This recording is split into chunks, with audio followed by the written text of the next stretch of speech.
Selamat datang di mata kuliah IT for Digital Business. Kita ada di materi pertama, yaitu Introduction to Digital Business.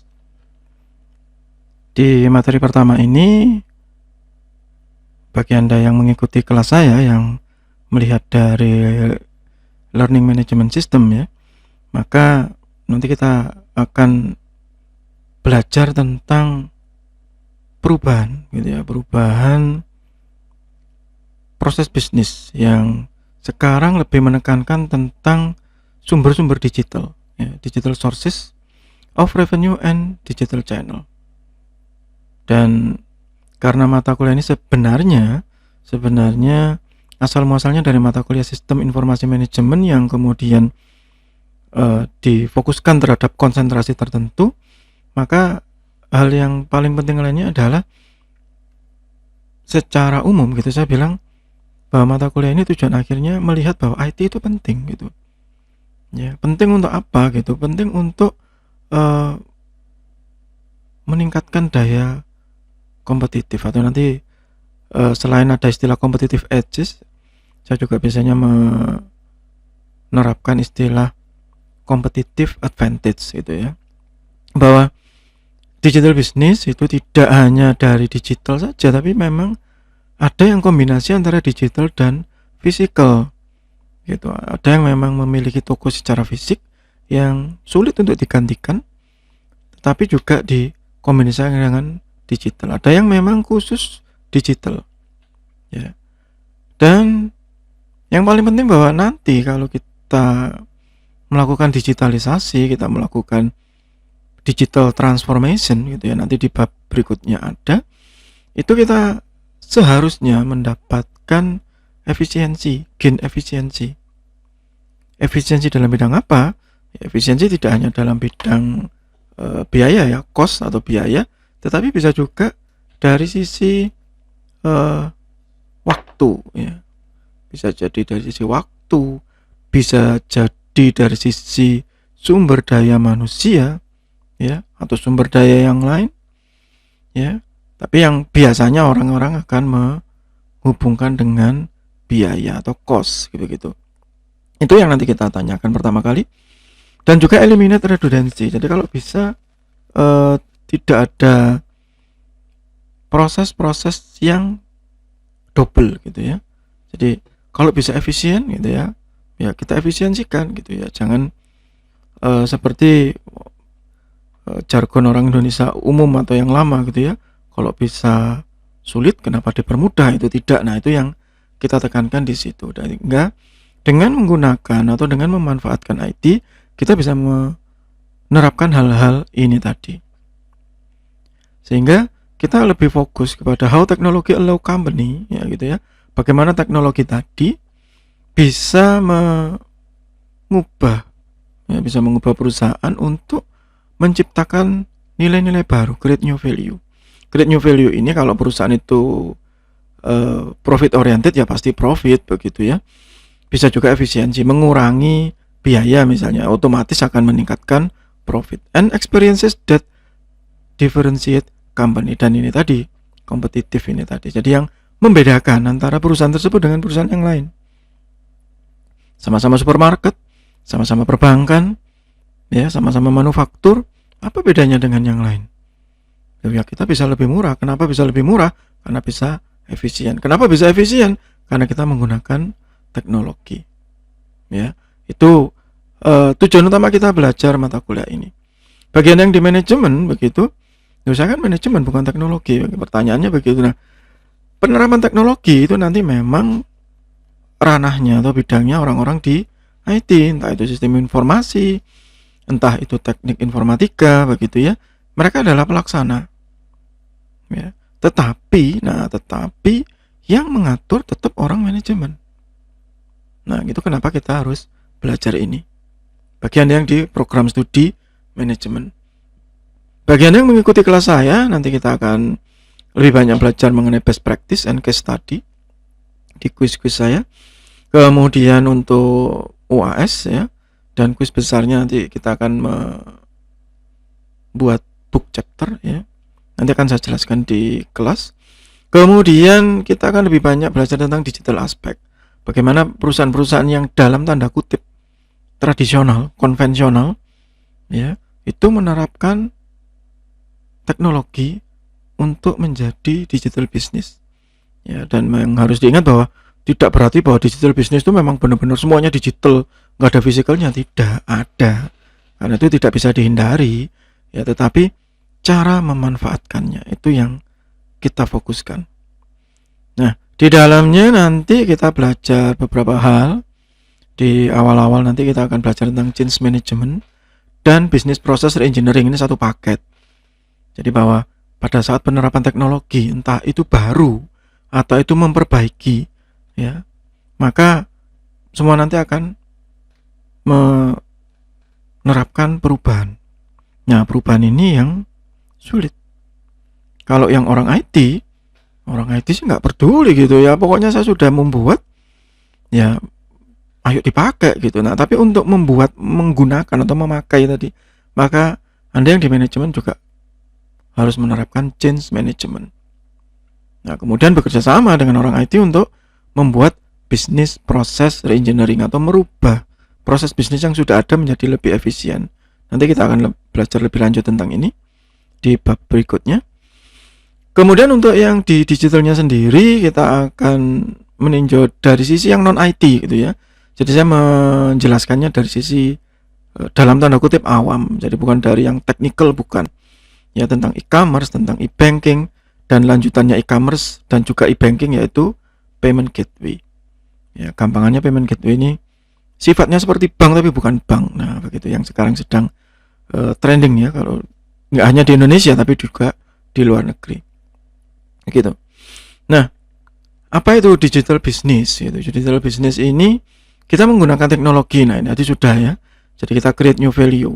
Nah, ada tambahannya customer experiences, ya, dan internal capability. Jadi ada pemanfaatan sumber daya yang sudah ada internal ini untuk melakukan support, mendukung core operation. Nah, misalkan supermarket itu ya, minimarket. Anda lihat di Indomaret, Alfamaret dan teman-temannya, maka dikasihnya ya pasti pakai komputer.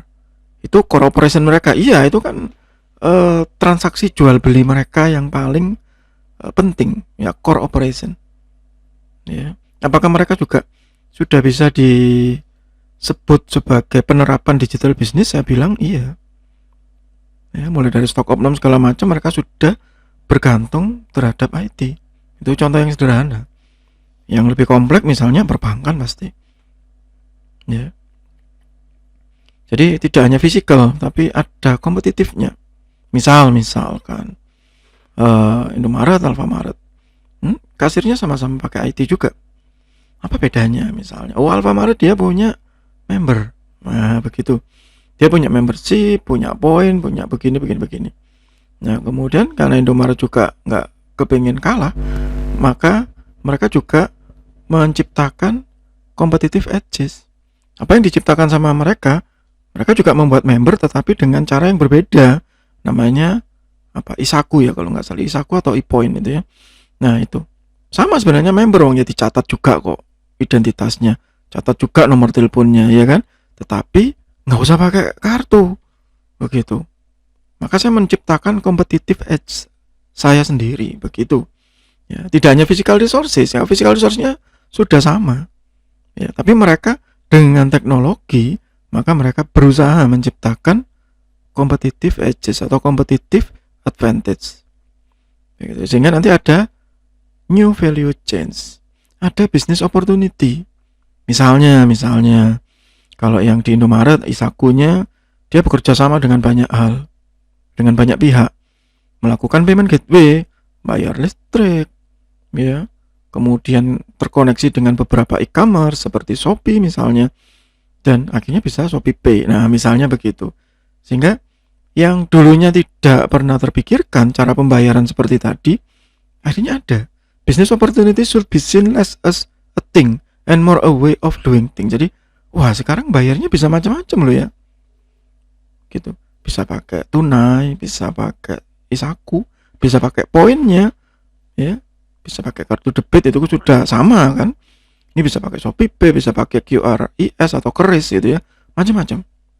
Sehingga ada kesempatan baru untuk bekerja sama, untuk mempromosikan. Nah, begitu ada new value change-nya yang saling kolaboratif, tidak berkompetisi saja.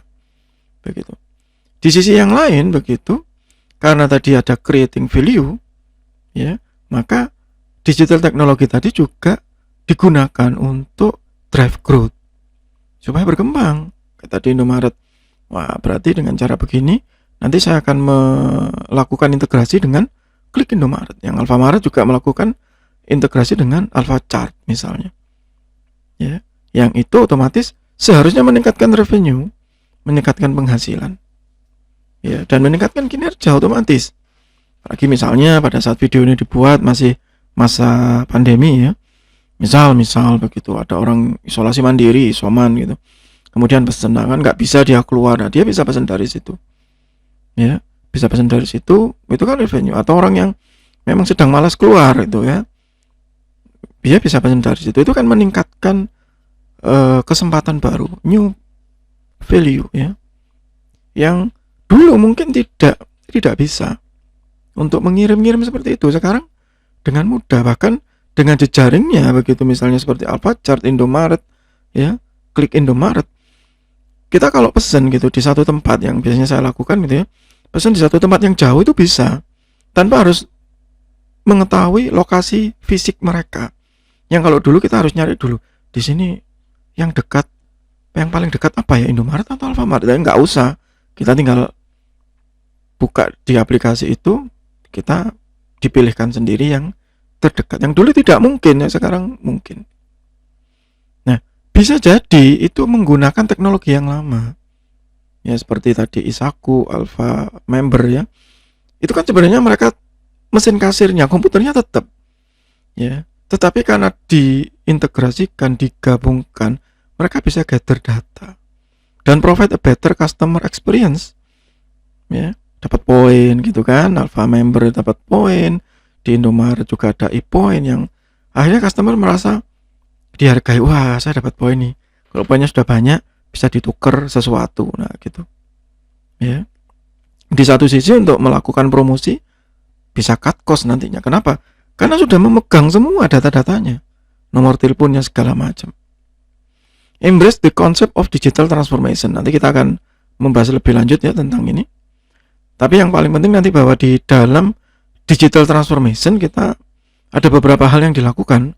Misalnya organizational restructuring. Nanti ini juga akan dibahas di bab mengenai BPR ya, Business Process Reengineering. Sehingga nanti ada peran-peran baru. Begitu. Ada peran-peran baru yang dulu mungkin tidak terpikirkan, sekarang ada gitu. Ya. Sehingga nanti IT itu tidak hanya sekedar untuk operasional rutin misalnya seperti kasir tadi, tetapi juga ada greater input. Nah, misalnya dari Klik Indomaret atau dari Isaku kan sudah berhasil mengumpulkan data-data customer. Maka seharusnya mereka sudah tahu gitu bahwa di Indomaret cabang X itu yang paling laku apa. Misalnya, buah segar misalnya begitu. Maka nanti fokusnya ke sana. Apa yang paling nggak laku di situ misalnya, karena ini misalnya di lingkungan yang pedesaan misalnya, di sini soft drink nggak terlalu laku, ya sudah, maka stoknya dikurangi supaya tidak menumpuk di situ. Apa yang paling laku di situ, dia akan menambah stoknya di situ. Ada strategic decision sehingga tidak terjadi penumpukan barang, mengurangi risiko expire misalnya. Contoh lagi misalnya roti, nah begitu. Kalau Anda mengamati kan tidak semuanya sama stok-stoknya itu. Tergantung apa? Tergantung lingkungannya. Dapat dari mana? Dapat dari data. Datanya dari mana? Dari IT. Apalagi dia nanti bisa mengumpulkan data customer, maka ini akan jadi sesuatu yang sangat vital ya. Di sisi yang lain begitu, ada bisnis model baru. Nah, kayak tadi pengiriman, pakai Klik Indomaret, pakai Alfachart gitu ya. Ada customer experience baru. Wah, enak ya. Belanja bulanan biar nggak lapar mata begitu. Saya tinggal buka Klik Indomaret, ya. Saya milih di situ, wah ada diskonnya. Misalnya, the customer experience, ya, yang baru. Kemudian diklik, dikirim, udah nggak usah repot-repot gitu ya. Dikirim selesai. Nah itu contoh. Sehingga nanti ada digital strategi. Sehingga pada akhirnya orang itu nggak sadar. Yang pertama ingin menghindar dari window shopping gitu ya, melihat-lihat, ternyata waktu ngeklik di situ mereka malah sebenarnya melihat banyak hal begitu. Oh ini ada, oh ini ada, oh ini ada, nah, begitu. Ya yang mungkin kalau datang ke tokonya langsung mungkin kelewatan di rak, ya. Sehingga ada exceptional customer experience. Wah enak pakai klik Indomaret, kelihatan semua gitu. Ya dan saya bisa menghitung budget saya misalnya belanja bulanan misal 200.000. Pas ini kalau di online begini daripada saya ke toko nanti bisa lebih gitu karena kelihatan yang macam-macam misalnya, ya. Sehingga ada customer satisfaction, ada kepuasan. Itu satu contoh loh ya, cuman hanya hanya minimarket saja. Belum yang lain misalnya perbankan dan sebagainya. Sehingga eventually center on digital service since digital is increasingly the experience that people prefer. Ya, dan ujung-ujungnya nanti semua akan ke sini. Bagaimana yang tidak langsung berhubungan dengan customer, misalnya manufaktur, ya tetap punya customer juga. Ya hanya customernya punya jenis yang berbeda, itu saja. Di dalam digital business nanti fokus kita bukan hanya teknologi, tapi kita ada balance antara teknologi, efisiensi, dan humanity kemanusiaan. Kalau di sini sebenarnya ya manajerial begitu ya. Sehingga tidak hanya teknologi, tapi ada disruption, ada gangguan. Ya, misalnya di masa pandemi seperti ini tiba-tiba begitu. Ya, semuanya jadi digital. Nah, begitu kan? Ya, tiba-tiba begitu semua yang sebelumnya tidak pernah terpikirkan tiba-tiba ada. Misalnya perbankan gitu ya. Saya mengalami sendiri misalnya, mungkin Anda juga ya. Misalnya begini, mendaftar, begitu, mendaftar menjadi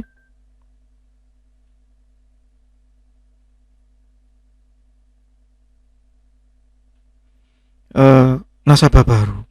Yang dulu kita harus repot datang ke kantor cabang, ngisi formulir, wah nggak karu-karuan ya, bisa 3 lembar 4 lembar. Sekarang online. Selfie, KTP segala macam cukup. Ya. Bahkan beberapa bank sudah menerapkan bahwa mereka bisa tanpa kartu ATM. Ya kan? Bisa tanpa kartu ATM. Bisa mengambil di ATM tanpa kartu. Nah, satu hal yang mungkin dulu nggak pernah terpikirkan, tapi sekarang ada, itu disruption. Ya. Disruption or even business in strict sense.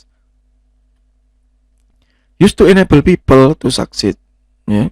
Cannot manage a business or business function without missing competitive benefit if you don't understand the digital reality. Kayak tadi perbankan tadi, kalau kita tidak paham perkembangannya, jadi kalau pemimpin di bank tadi nggak gaptek gampangannya begitu, nggak paham ya, dia akan mikir, loh nanti kalau nggak punya kartu gimana caranya melakukan identifikasi nasabah gitu, kan nggak bisa begini waktu jadi panjang, ya, jadi panjang. Sehingga karena nggak paham digital reality, ya dia bingung. Padahal yang di perbankan lain sudah ada customer experiences, sudah bisa kok, ini nggak bisa bank ini, nah begitu. Akhirnya dicap jadi bank yang konvensional, begitu. Bank ini nggak mengikuti perkembangan zaman, begitu. Bagus sih dulu, nah sekarang dia nggak support.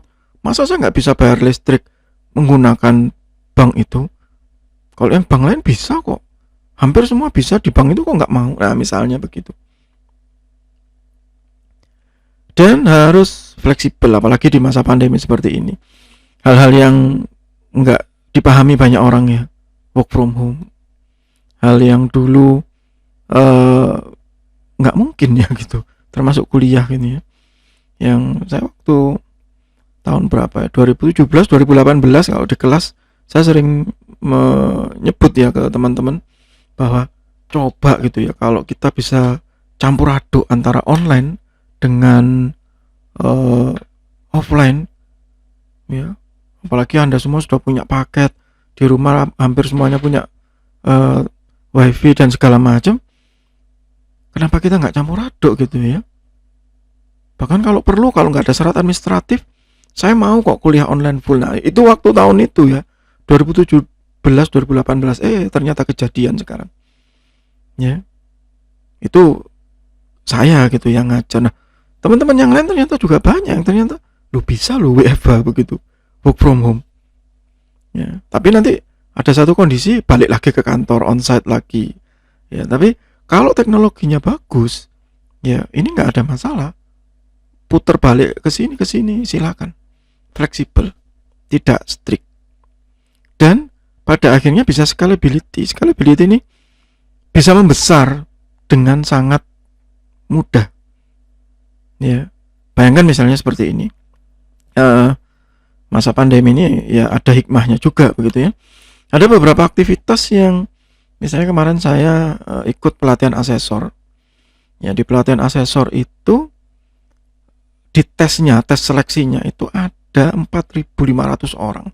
Yang kalau dulu sebelum online ya, maka itu dikumpulkan di setiap provinsi. Otomatis kalau saya dari Malang ya harus berangkat dong ke Surabaya. Berapa tuh biayanya? Dan biasanya nggak bisa sehari kan, ada interview, berarti harus minimal 2 hari. Berapa biayanya untuk menginap untuk sekian ribu orang? Kemudian waktu pelatihan juga sama, dibagi tiap provinsi. Satu provinsi rata-rata antara 50 sampai 150, bahkan Jawa Timur 180. Bisa dibuat online. Padahal saya tanya teman saya yang di tahun sebelum Covid ya, bagaimana caranya gitu untuk mentraining sekian banyak orang. Wah, nginep di hotel Pak gitu. Wah, saya membayangkan nginep di hotel membiayai sekian ratus orang. Kalau se-Indonesia sekian ribu orang, berapa anggaran pemerintah? Sedangkan kalau online, wah ya ditekan habis-habisan biayanya. Atau seperti kemarin misalnya program Kampus Merdeka, untuk workshop dan pelatihannya itu ada 11.000 orang. Ya, bayangkan kalau itu offline, butuh berapa biayanya? Kan bukan sehari ya, 3 hari. Ini dengan online bisa sangat mudah, dan saya pikir panitianya akan sangat efisien ya. Skill up itu. Ya, itu yang contoh besar ya. Gimana yang contoh agak-agak kecil lah begitu? Ya rapat dong. Kalau ada perusahaan atau kantor yang punya banyak cabang, ya rapat aja pakai Zoom atau teman-temannya begitu. Murah, mudah, cepat, dan hasilnya sama. Yang dulu dalam tanda kutip ya, orang-orang generasi tua itu nggak mau, sekarang kebiasaan.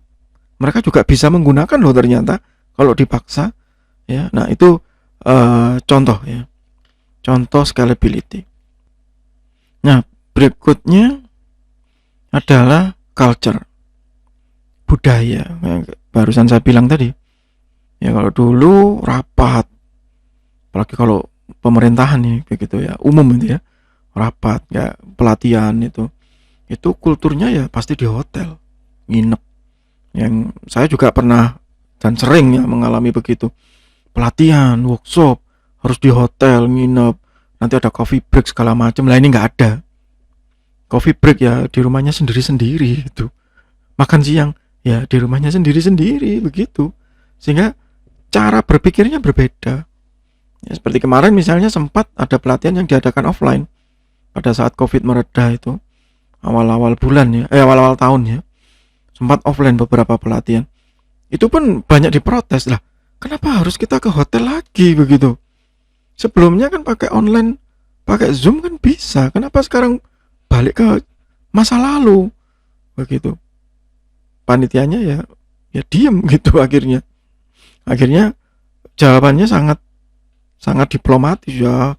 Kita membantu pihak hotel lah begitu, supaya mereka juga kebagian rezeki, kan ini sepi masa pandemi ya, akhirnya begitu ya. Tapi kultur itu akan berubah, 3-4 tahun lagi akan berubah, sehingga kualitasnya lebih baik, maaf kepencet. Ya, kualitasnya lebih baik. Begitu. Nah, nanti kita akan belajar lebih lanjut mengenai digital transformation. Ya, jadi ada integrasi antara teknologi tadi ke semua area. Ya, tidak hanya satu area, ke semuanya. Dan pandemi ini mempercepat proses digital transformation. Dan berubah ya cara melayani customer, cara menambah value ke customer, semuanya berubah. Sehingga tadi cultural change. Ya, cultural change ini ya continually challenge the status quo. Jadi yang dalam tanda kutip mapan begitu ya, kuno, itu diubah secara berkala. Ya, secara periodik. Apa yang bisa di online kan? Nah, kasarannya begitu biasanya orang-orang kalau ngomong, apa lagi yang bisa di online kan ini. Nah, begitu. Ya, tapi apa efeknya? Efeknya akan sangat berbahaya. Ya, karena macam-macam begitu. Ya, caranya beda-beda. Ada yang begini, ada yang begitu begitu ya. Kemudian ada HAMS, HAMS ini.